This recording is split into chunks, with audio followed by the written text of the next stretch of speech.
It's really difficult to decide where the best place in the world to live and work is because different people like different things. I love it here in Phuket because it's relaxing, you've got beaches and it's nice and warm. But other people prefer cold weather, they like the cities and they want more nightlife. You can't just say this is the best place. Now, luckily, there's a website called the Nomad List, and you can filter which type of thing you like, and it will tell you the best places to live. This website is crowdsourced, so people have entered what they think, they've given their opinion, and they think is the best place. So let's look at some of these places here. The top one they've said is Bangkok, then Ubud in Bali, then Barcelona, Miami, and somewhere else in Indonesia.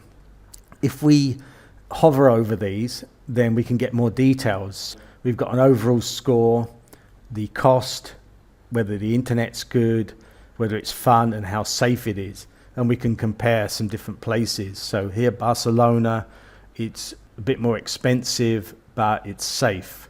In Miami, it's again not as cheap, but it's really good fun, and maybe the safety is only average. Another place here, Berlin, it's fun, the internet isn't so good, and the cost is average. So we can hover over them, or we can click on them and get more details. Let's click on Bangkok, and we can see the traffic safety is bad, the freedom of speech, they've said, is bad, but different things like the walkability is great and the nightlife is great. Let's look at another one, Barcelona. So the air quality is great, traffic safety is great. There are lots of places to work from. So this is like co-working spaces you can walk into and use computers. So that's great. There's nothing bad, but some things, free Wi-Fi is just okay, English speaking is just okay, and the weather is okay, but not great. Chiang Mai in Thailand, the weather is great, the internet is good, safety is okay, good, walkability is great, but traffic's bad and healthcare is bad. So it's really good that you can get more and more details if you click on each one. Now you can also do filters, so let's click on the filters. If you're on a real budget, then you can look at places under a certain amount of money a month. So under $750 or under $1,000. Let's try this one, under 1,000. And you've got Chiang Mai in Thailand, you've got Vietnam here, a couple in Vietnam, Indonesia, Guatemala, China, Turkey there. So these are cheaper countries and the actual place to go. Let's look at something else. Now, this is throughout the year. If you click on one of these, and I think when you look at this first, it defaults to the month that you're in. So if we just look at December, which is the month now, then it will change. It will give us slightly different results, especially if we click on something else. So if we want somewhere that's warm in December.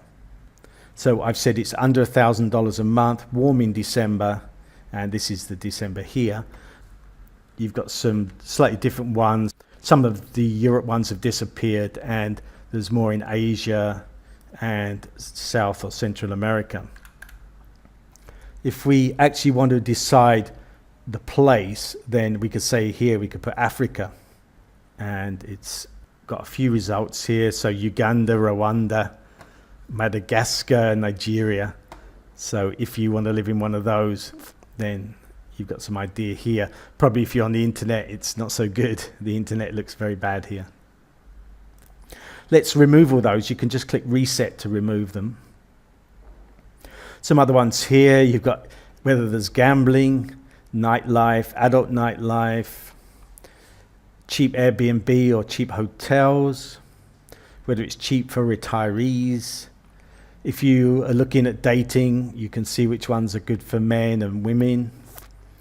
You can look at the culture over here, whether there's art, history or culture, whether the place is walkable, places to work, whether it's got Uber, free Wi-Fi, and different sports here, golf, surfing, winter sports, or hiking. And down here, which languages they speak. So if you're looking for mostly English or Spanish or French, like that. So it's really good. You can really filter down what you like and find some countries. And this is really just a starting point. Once you find a couple of places that you want to stay or you're thinking of staying, you can look into it deeper. So I hope you found that useful. If you did, please give this a thumbs up. If you've got any questions or comments, please put them down below. And my channel is all about working online and traveling. So if that interests you, please subscribe. Thanks for watching, and I'll see you in the next video.